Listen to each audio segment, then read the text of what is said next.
Hello students, welcome to my class. Today we are going to look about a story in your syllabus, that is The Shooter and Papa. The Shooter and Papa is a Russian story written by Anton Chekhov. Anton Chekhov is considered as one of the best short story writer or short fiction writer in the world, and he is placed within the top 5. He was by profession a physician, and he was a very successful playwright, a dramatist who wrote very successful plays like The Cherry Orchard and others.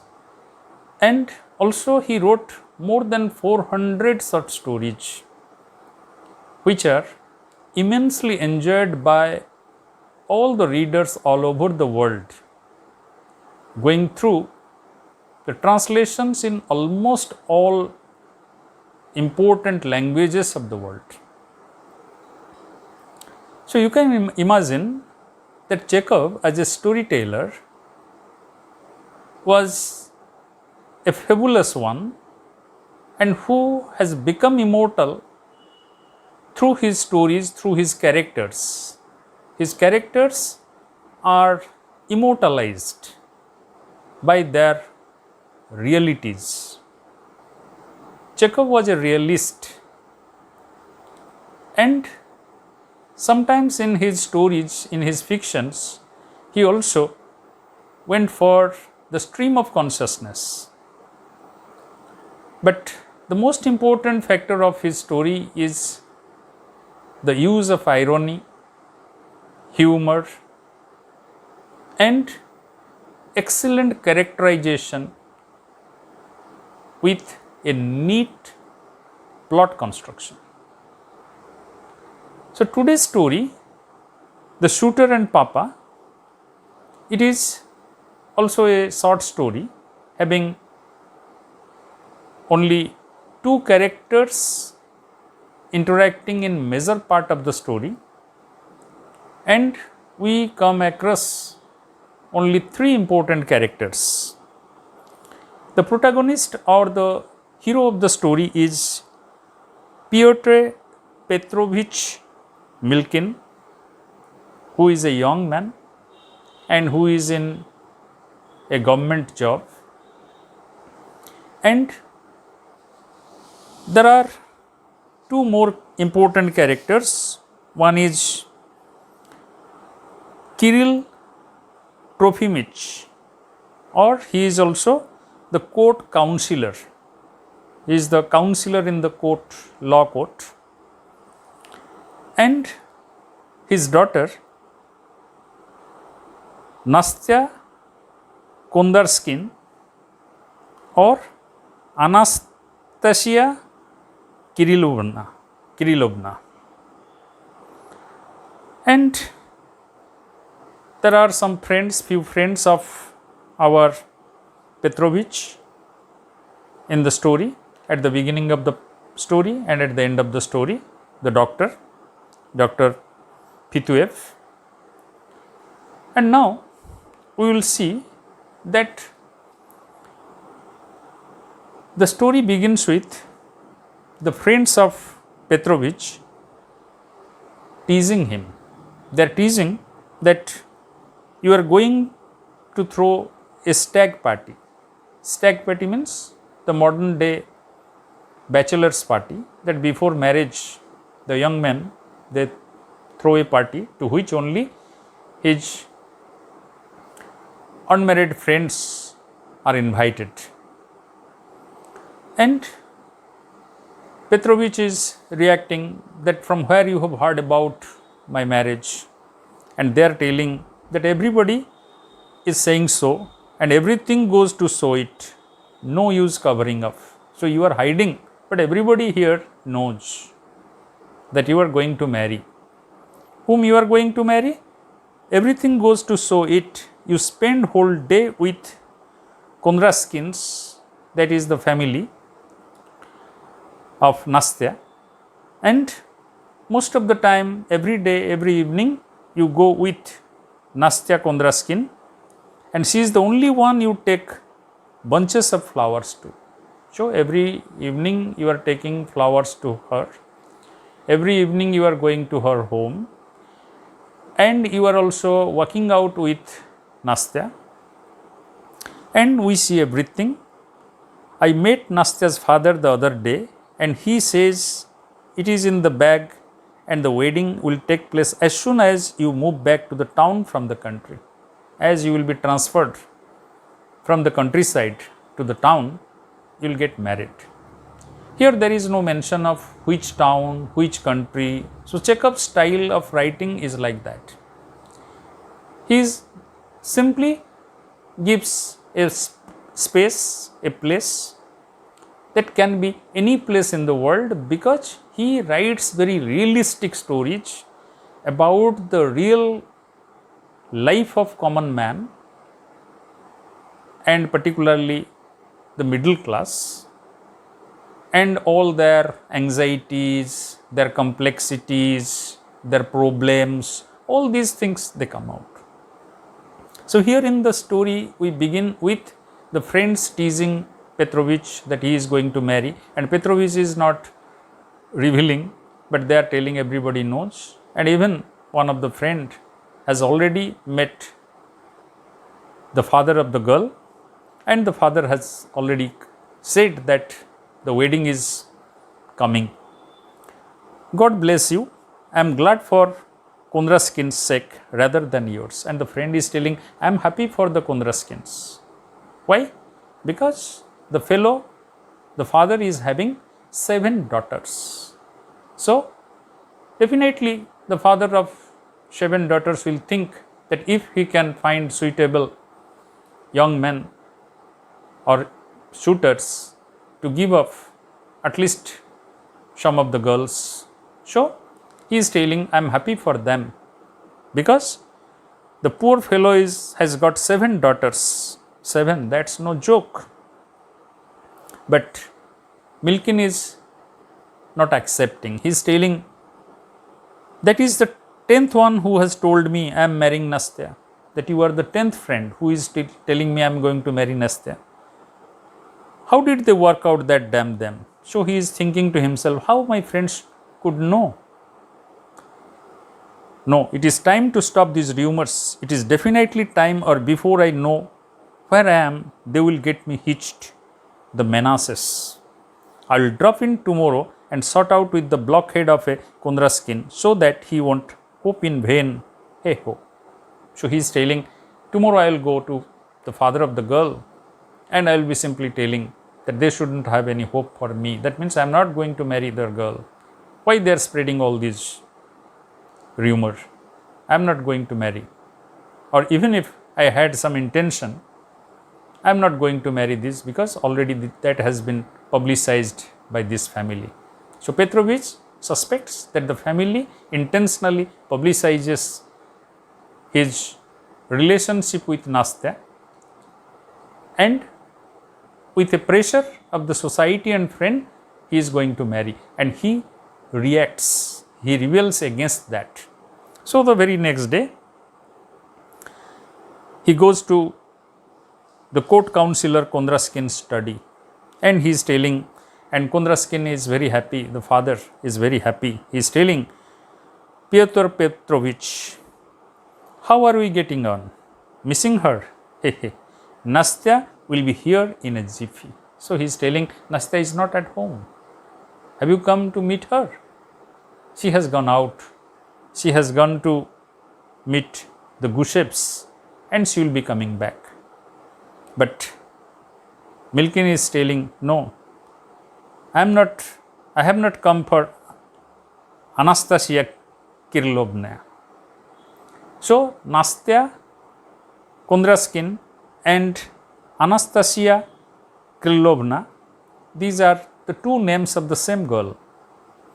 Similarly, the father is also one of the Kondraskins, but he is also known as Kirill Trofimich.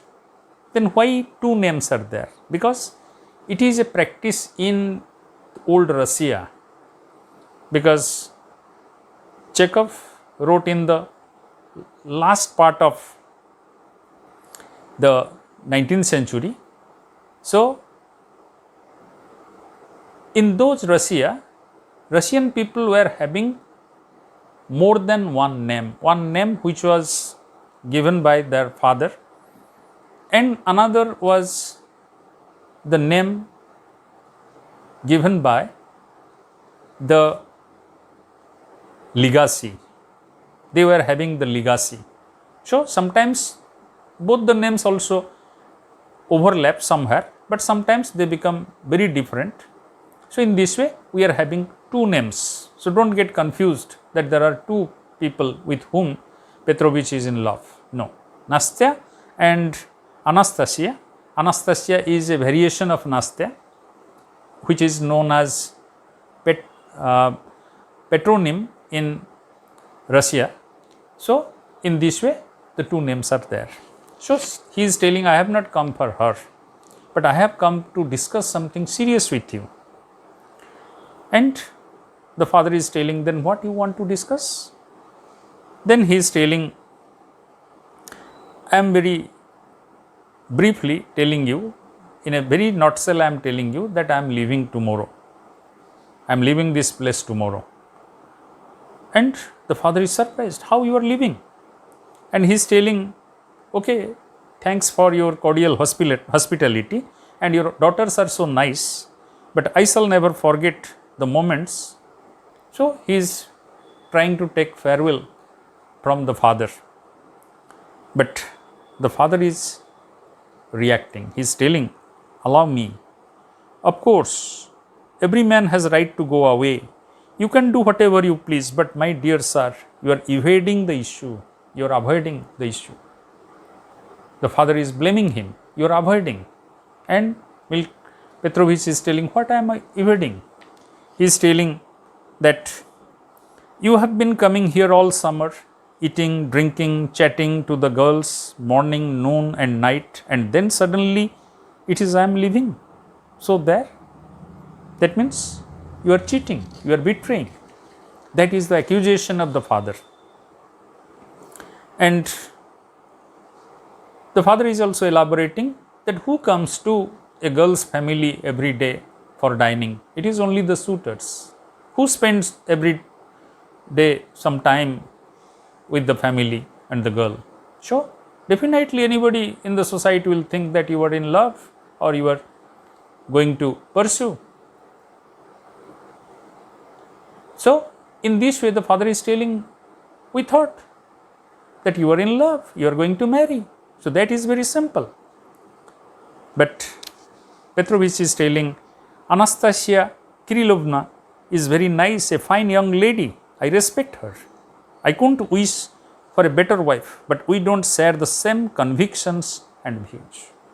So, Petrovich is trying to avoid this by giving some excuses. And the first excuse he gives that we don't share the views, we don't share the conviction. And to that the father is laughing. He is telling, oh, you young man, you don't know. Whoever in this world share the conviction with his wife, the husband and wife, they don't share. You are very young. When you grow old, you will gradually know that the perceptions of husband and wife, they differ like anything. I am an experienced man, so you don't know. So that was the argument of the father, and the father is trying to convince Petrovich that for this reason you are going to leave. And Petrovich is now thinking what to do. How can I avoid this old man and his daughter and the marriage, because they have revealed about my relationship with Nastya. So he invents another pretext, another reason. When The father is telling, you are a wonderful lad. He is telling, no, I have some shortcomings. What is that? I am a drunkard. And the father is telling, you are a drunkard. I know. I don't know. I don't believe. No, you can't be. I have never seen you drink. And he is arguing, oh, if you have not seen me drinking, I am not drunkard. I am a drunkard. I am a drunkard by habit. And it is a hereditary vice. Hereditary, I am a drunkard. And sometimes I fall into the moods. And when I fall into the moods, the drinking bouts, nobody can control me.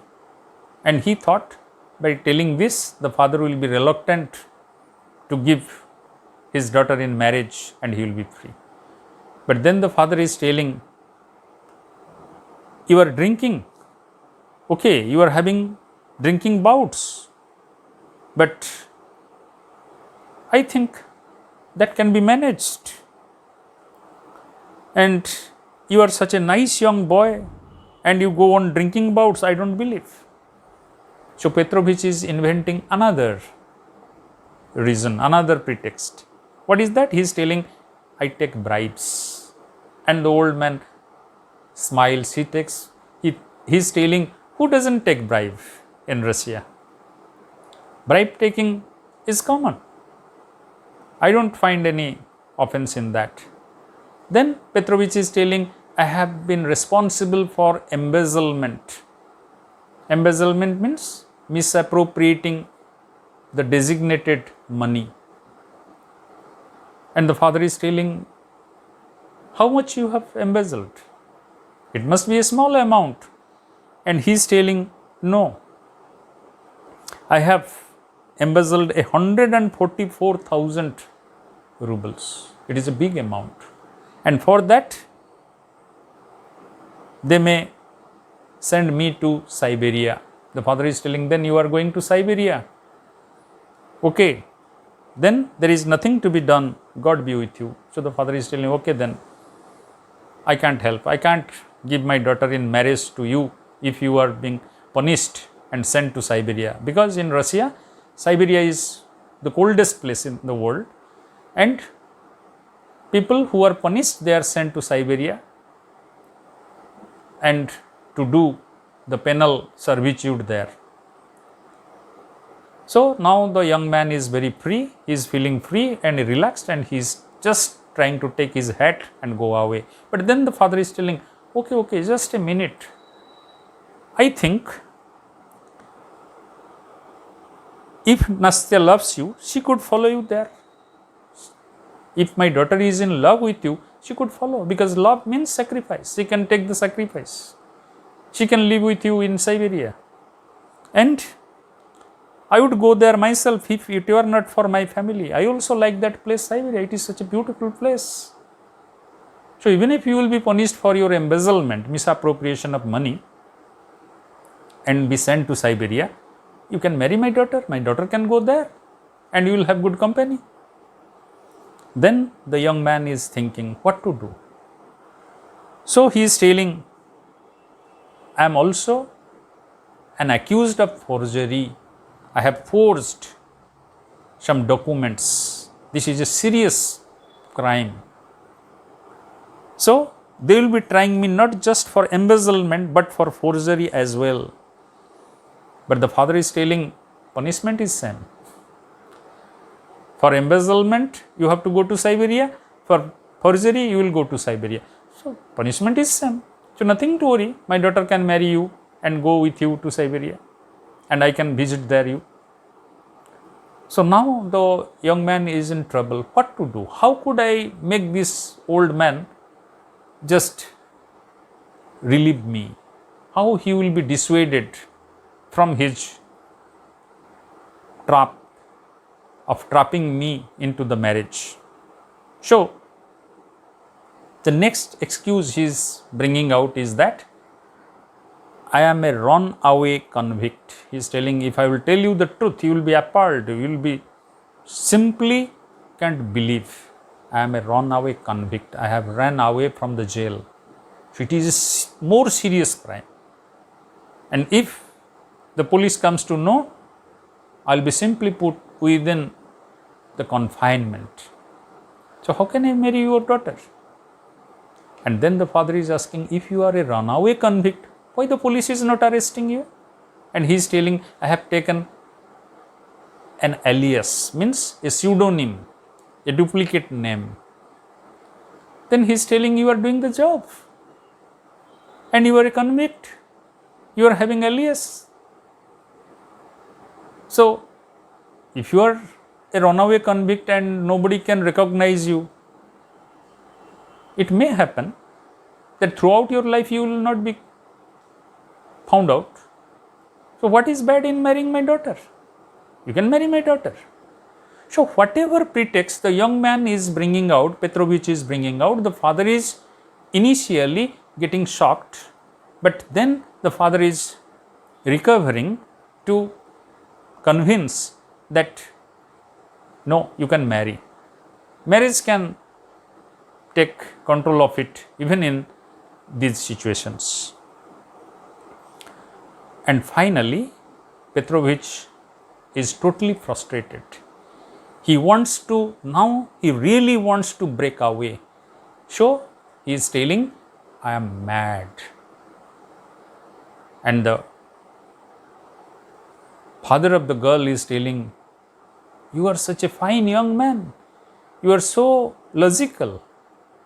You are so intelligent. How come you are mad? I don't find any madness in you.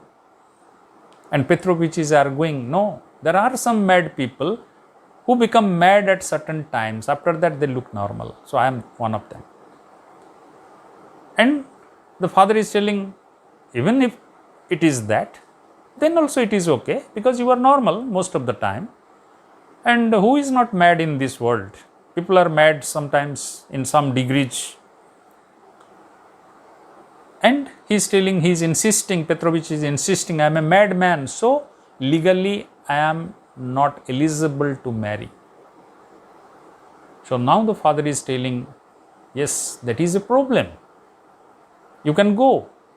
And when Petrovich is finally happy that he is able to break away, then again the father is telling, okay, can you give me a certificate of your madness? Then only I will believe that you are mad. So the young man is telling, okay, within half an hour I am bringing the certificate. And he takes his hat and goes away.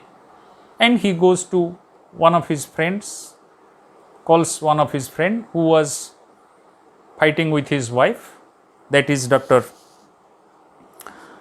Fituev, and he says that, my dear friend, can you help me? I want to feign insanity, pretend madness, like Hamlet's device. Hamlet means it is Shakespeare's play Hamlet. In Shakespeare's play Hamlet, Hamlet was the prince of Denmark. And to bring out the truth about his father's murder and his mother's marriage with his uncle, he feigned madness. So now Petrovich is telling that I want to feign madness. You please give me a certificate that I am mad. And his friend is asking, you don't want to get married? Because the friend is telling, if I give you the certificate, then you can never get married. So don't you want to get married? Then Petrovich is so frustrated that he is telling, not for all the tea in China. For all the tea in China means at that time, tea was an exotic drink. So he is telling, for all the wealth, I am not going to marry in my life. I am so much frustrated with these type of things like marriage, where all these troubles are there. Then the doctor is telling, then why you need the certificate of marriage? Because those who marry, they are really mad. The madmen only marry because they think that marriage is a blissful life. Marriage is love. But they don't know that marriage is a trap. marriage is a torture. So, if you don't want to marry, you don't need the certificate of madness. But any day you have decided that you will marry, then I can give you the certificate of madness. Anyone who doesn't want to get married isn't crazy. On the contrary, he is very wise. But when you want to get married, well, that's the time to come to me for your certificate. Then it will be obvious that you have gone stark, staring mad. And the story ends in this abrupt manner. The plot, the issue in the story is very simple, very innocuous, but it strikes at very vital aspects of our social reality. Chekhov is bringing out the concept of love and marriage.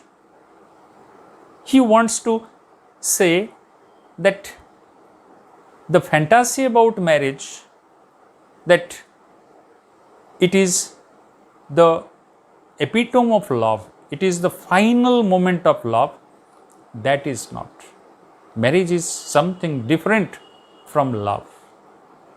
So, in this way what happens?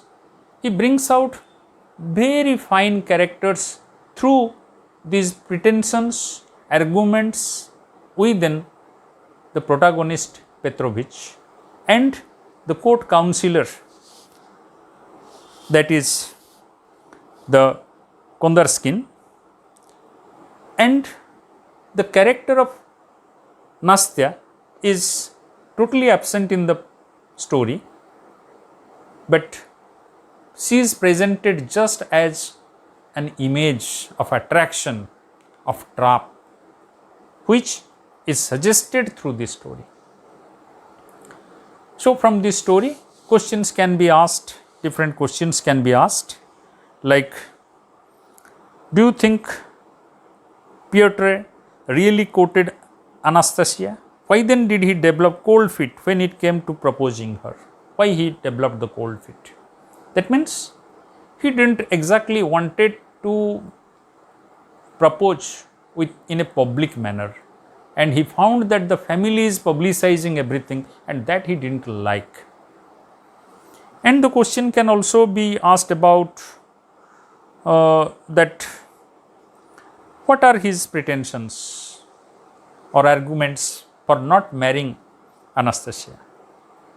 So, these questions you can easily answer. This is a simple story of Chekhov, but having very deep suggestiveness. We will discuss it further. Thank you.